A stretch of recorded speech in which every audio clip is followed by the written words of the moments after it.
Okay, in this module I will discuss the stem cells as a model system to make you understand the cell differentiation better.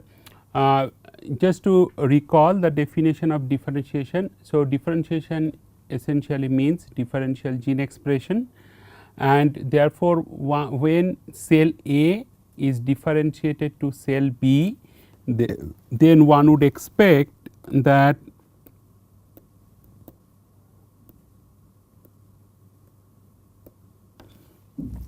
when a cell A is differentiated to, or a cell type is differentiated to another cell type, and every time I show differentiation I always mark or sketch the nucleus in different shade, just to show that two cells have different gene expression. Now, so this some basic theory related to the differentiation was covered in one of the earlier modules. In this particular module I will discuss the stem cell differentiation process, and for this purpose I will also introduce you what is the definition of stem cell, how stem cell is different from other cell types, what are the different types of cell types, stem cell types, to have different types of stem cells, and how they are differentiated to other cell types. So, this is a formal definition. Stem cells are defined functionally as some unspecialized cells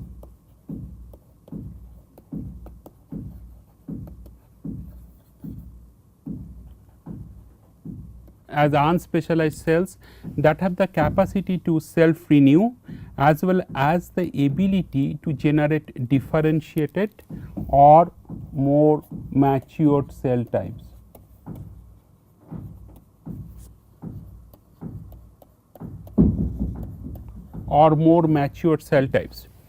So, it can do two things. One is that I will show you in some of the subsequent slides. So, if you have that one stem cell, then it can produce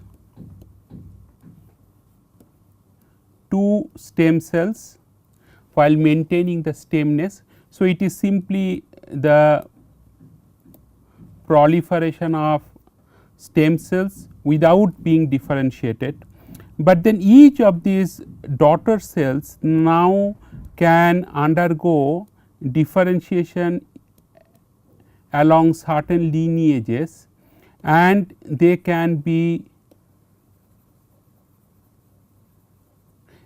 finally produce different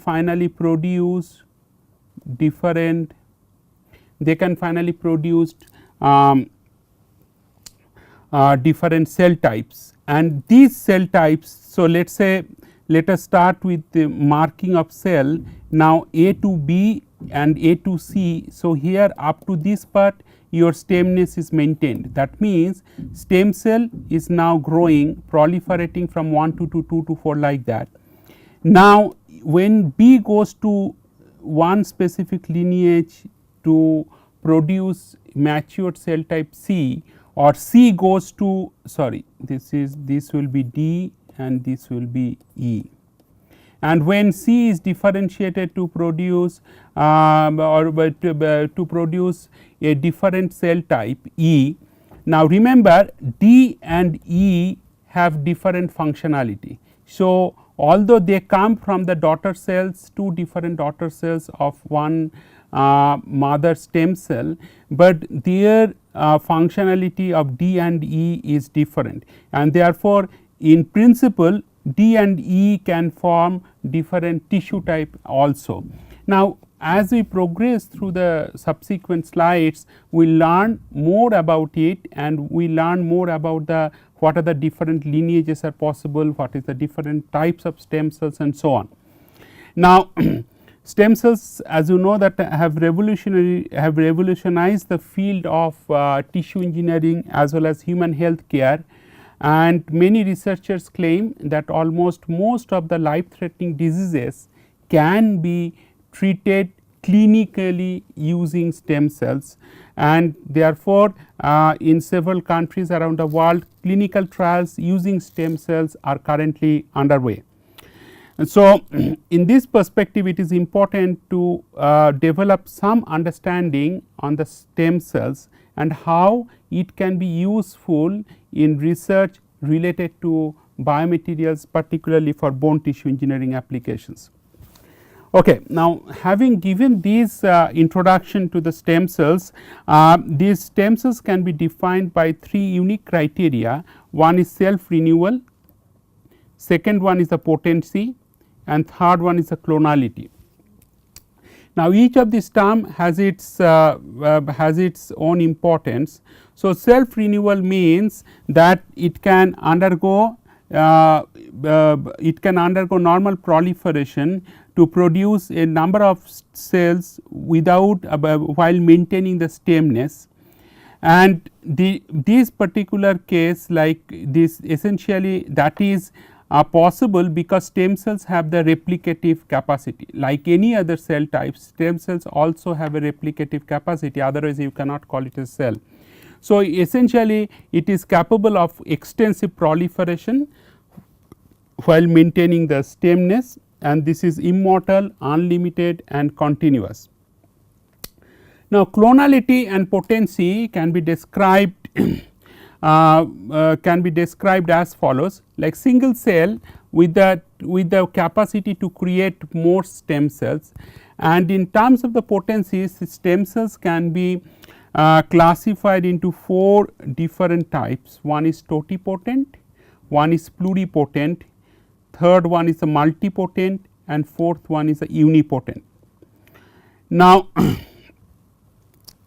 unipotent essentially means that ability to generate only one single cell type. Okay. Uni means one. So, unipotent means ability to generate only one cell type. Multipotent means ability to differentiate into many, but limited cell types. It is not all cell types possible, but limited cell type. Pluripotent means ability to differentiate to almost all cell types. So, that is a pluripotent, and totipotent means ability to different all kind of cell types, so that it can develop or it can match you to a organism.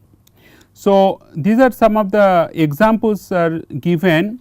Pluripotent example is that embryonic stem cells, and you know that most of the clinical trials, if it involves embryonic stem cells, there may be lot of ethical issues as well as religious issues concerned. Multipotent is mesenchymal and hepatopoietic stem cells, and totipotent is oocyte or zygote. So, let me discuss things in little bit more details. So, the process of unspecialized cells becoming specialized cells is called differentiation or becoming other cell types that has been mentioned before, and differentiation also means that the acquisition of cell type or the matured cell type with specific morphological, phenotypic and functional features. Now, unspecialized stem cells can give rise to specialized or differentiated cells in response to different signals. Now, these in biology literature or in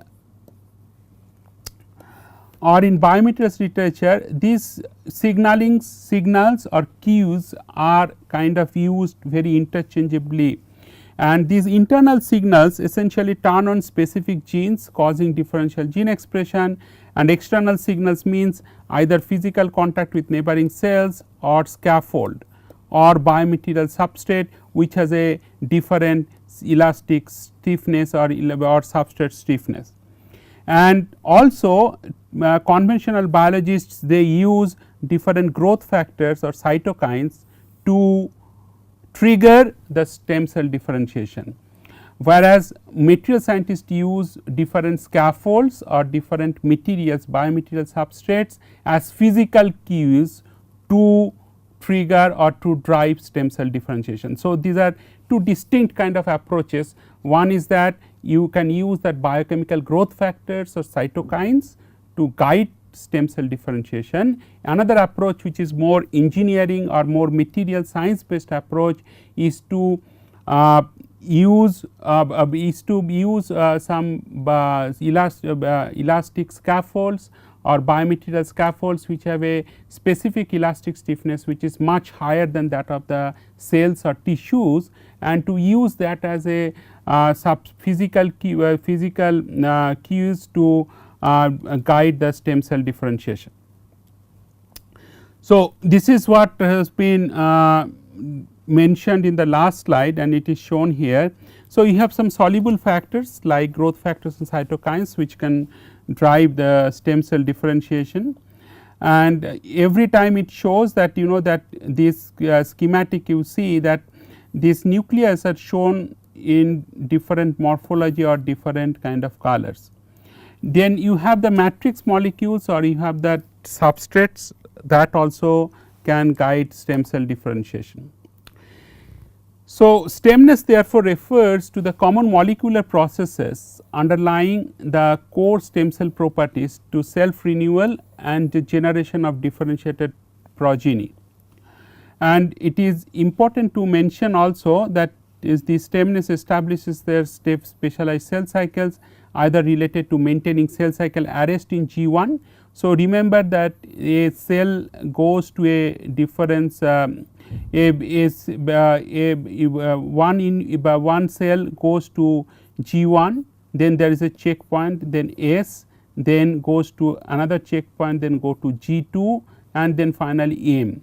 So, if a cell is arrested and G1 cycle itself, then it cannot go to unlimited growth conditions, but however it can now differentiate. Now, those things I will explain to you little later. So, as I said before that there are two different types of stem cells. One is embryonic stem cells like which is like embryos created during in vitro fertilization or aborted embryos that can be used to obtain that embryonic stem cells. Another one is that adult stem cells, and adult stem cells are available in bone marrow, muscle and brain, and these are like discrete populations of adult stem cells that generate replacements for cells that are lost during normal wear and tear, injury or disease. Another place that where adult stem cells can be obtained is placental cord. So, right hand side that one person's image is provided just to show that different sources for stem cells, where you can get these different types of stem cells that I have mentioned in this slide. There are specific biological methods to isolate mesenchymal stem cells. So, like bone marrow derived stem cells, so you can see that here it is shown like a case of a bone marrow biopsy. Then you take this biopsy needle, then you take it, and then there is the different whole bone marrow cell types like RBC, WBC, platelets, adipocytes, as well as hematopoietic precursor cell, endothelial progenitor cells and mesenchymal stem cells. Now, the complete procedure of isolation of mesenchymal stem cells from using this bone marrow biopsy is not under the purview of this course. However, it is just to shown that it is indeed possible to isolate mesenchymal stem cells in this route. Okay. As I said before that in the context of potency of the stem cells, you have pluripotent stem cells, and one of the that if you go back to that one of the earlier slides where I have mentioned, you have the pluripotent stem cells, and this pluripotent stem cells, one of the example is that embryonic stem cells. So, therefore, embryonic stem cells can be can differentiate to different cell type as mentioned in this particular slide. So, one of the cell type is adipocyte, like which make and store fat compounds, astrocyte that it is more related to the neurons or neural tissue engineering applications, like a type of glia cell that provides structural and metabolic support to neurons. Third one is cardiomyocytes, that is the cardiac tissue cells, and it actually form the heart and called myocytes. And remember, this cardiomyocytes is one of the very difficult cells to grow under normal ambient culture conditions. So, therefore, you need kind of very specialized tissue engineering scaffolds or substrates which can support the differentiation of embryonic stem cells to cardiomyocytes. And also I must mention these cardiomyocyte cells, they can beat like a normal heart beats in the when electric stimulation is given externally to these cells. Fourth one is the chondrocytes, that is cartilage cells, I have mentioned before also, that is chondrocytes. Fifth one is endothelial cells, that is the inner lining of all blood vessels, for example endothelium it makes. Hematopoietic cells that differentiate into red cells, red cells and white blood cells.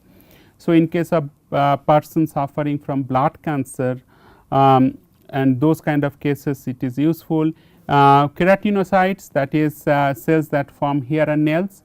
Often you see in that open advertisement for treating hair loss, people use stem cells, and to treat the hair loss essentially they you use stem cells. So, the stem cells can differentiate to keratinocytes, and then you can one can have fresh hair and nails. Mast cells, that is associated with connective tissue and blood cells. Neuron, that is embryonic stem cells can differentiate to neurons that can form brain, spinal cords or peripheral nervous systems. Osteoblast, as I said multiple times before, osteo means bone, osteoblast means bone forming cells, and from osteoblast it can get differentiate further to a more matured osteoblast, that is called osteocytes. And remember that osteoblast and osteocytes have different distinct cellular morphology. Pancreatic islet cells, that is produce insulin, that is that these can be used to synthesize insulin. So, essentially for diabetic patients this is kind of useful. Smooth muscle cells, this is like muscle that lines the blood vessels and the digestive tract. Okay. Now, just a simple comparison between human adult stem cells. As I said that adult stem cells are have a very limited supply, and it can be isolated from specific areas or specific organs of a human patient, and placental cord is one of the place where adult stem cells can be isolated from. Whereas embryos or human embryonic stem cells are pluripotent cells, and they can differentiate to so many cell types as I discussed in the last slide. So, some of the points under this comparison, that stem cells are hard to access and purify, but however embryonic stem cells once isolated, the cells grow with high degree of proliferations. Adult stem cells, or as I abbreviated earlier, that is ASC, it is mostly multipotent. So, it can differentiate to many cell types, but not all cell types. That is the difference between multipotent and pluripotent. Now, human embryonic stem cells, as I mentioned before, they are pluripotent cells. Then third point is that their chromosomes tend to shorten with aging, but here chromosome length is maintained. Apoptosis may be early, where apoptosis is late. What is apoptosis? Apoptosis is the programmed cell death. As I mentioned while discussing about that embryonic stem cells, that use of embryonic stem cells in any clinical trials or typically in many research projects, that can attract serious ethical issues, whereas if you use human adult stem cells, the ethical issues much less. The last point is that adult stem cells, the functionality is more patient specific, hence less chances of immune rejection. In case of embryonic stem cells, there is indeed large chances or higher chance of immune rejection. So, having given this difference between these adult stem cells and then embryonic stem cells, next I would like to discuss that mesenchymal stem cells, and these mesenchymal stem cells are known to generate tissues. First they have the capability to differentiate to cell types like bone cell type, cartilage cell type, muscle cell type, ligament, tendon or adipose. So, therefore, in a way they have the capability to generate tissues such as bone, cartilage and so on. And in the presence of adequate stimuli, remember this stimulation that is I have mentioned in the context of cell signaling. So, in the context of cell signaling, what I mentioned that you have a one cell types, or let us say this is one cell. So, it gets different signal molecules or different signaling cues like A, B and C, which is required only for survival. But if it wants to differentiate to another cell types now, then what it needs some additional signaling molecules or signaling cues, that is D and E. So, that is what has been again reminded here, that in the presence of adequate stimuli, that means you need all these different stimuli, so that it can differentiate to adipocyte, osteoblast and muscle cells. Remember that the signaling cues D and E, which helps in differentiation, that would be of different types when the MSC will differentiate to adipocytes, whereas different type of signaling cues would be required for osteoblast, and at the same time different type of using the same logic, different signaling cues are needed for MSCs to differentiate to muscle cells, that is rich in myotubes. So, essentially muscle cells come, they fuse together, then they form a myotubes. And MSCs are indeed rare, relatively rare in the bone marrow, like 1 in 10 to the 5 mononuclear cells, and detected in bone marrow and other places as is mentioned. So, let me take a little bit more time to explain this slide, so that you understand and perhaps you can remember this important slide. This slide is little crowded, so therefore, I need to spend little bit more time. What I am showing here, that is the class of that is the I am trying to describe that this I am trying to describe that differentiation of mesenchymal stem cells.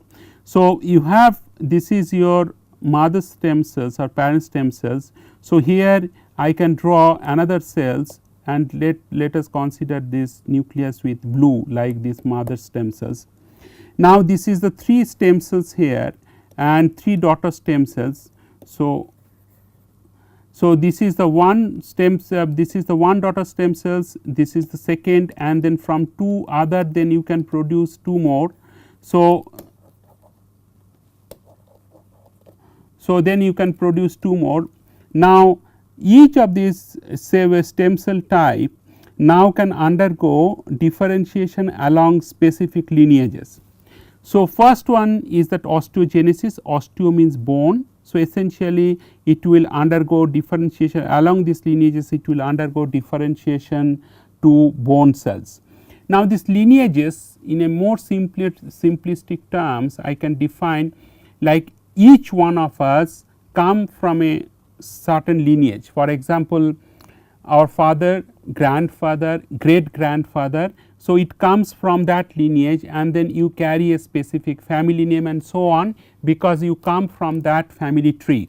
So, similarly, once you try to understand that how stem cells will differentiate, now each type in a specific lineage you can consider it as a grandfather or great grandfather or father and yourself. So, essentially it comes through that particular lineage. So, when it considered that osteogenesis, the first one it comes transitory osteoblast, like it is not yet mature osteoblast, but is it in a transition stage. Then it forms that osteoblast, that is bone forming cells, and finally that end member of this osteogenesis is osteocytes. Now, if you see morphologically, osteocytes is much more star shaped cells, whereas osteoblast has a specific shape, it is more flattened kind of shape. So, morphologically osteoblast and osteocytes are different, and you should be able to distinguish osteoblast and osteocyte morphology on a fluorescence microscope. Now, along the same line, if you want to understand that chondrogenesis process, that is again to make that cartilage cells. So, essentially the first one is transitory chondrocytes, then comes your chondrocytes, then you go to that hypertrophic chondrocytes, like it is growing now. And so, and these chondrocyte cells essentially make the cartilage, which is also shown here. Along the third one, that is myogenesis, that is that muscle cells, it can form this myotube, it can form initially myoblast and then subsequently myotube, and subsequently it form muscles. So, in that process of the myogenesis, the first member you can imagine that is myoblast. So, that is the muscle cell. Now, when these muscle cells grow like 1 to 2 and 2 to 4, then two muscle cells they come together and they have a very characteristic spindle shape, and you see that spindle shape. So, it has a very characteristic spindle shape, and the spindle shape they can fuse and they form a myotube. So, this myotube has a larger length and also has a specific aspect ratio, and that forms a smooth muscle cells. So, along these three lineages I have mentioned, I repeat, like it is osteogenesis, chondrogenesis and myogenesis. Now, let me discuss little bit more on the underlying biological aspect. Now, first stage is I separate it out as a proliferation. Proliferation is where your stemness is maintained, like stem cells are now proliferating to large number of stem cell population, with each of them having the capability to undergo differentiation along a specific lineage. Now, what is commitment? Commitment means once a stem cell is committed to undergo differentiation along osteogenesis pathway, then it will follow that specific pathway. It cannot suddenly go from transitory osteoblast to transitory chondrocyte. So, this kind of thing is not a reversible process. So, I have just marked a cross there. So, once it is committed, then it will ultimately form osteoblast and osteocytes if it is committed along this lineage. So, that is called commitment. Now, lineage progression means like along this particular lineage, now transitory osteoblast will now differentiate to osteoblast and to osteocytes. Now, fourth one is the differentiation, that means it has a differential gene expression, it has a different functionality, it is more mature or more specialized cell type than your initial stem cells. And last one is the maturation. Maturation means now osteoblast also is now matured to a is now matured to a different cell type is osteocytes, whereas myoblast fusion which leads to the formation of the myotube. So, this I think entire thing I have kind of covered in this module, which discusses this differentiation of the stem cells.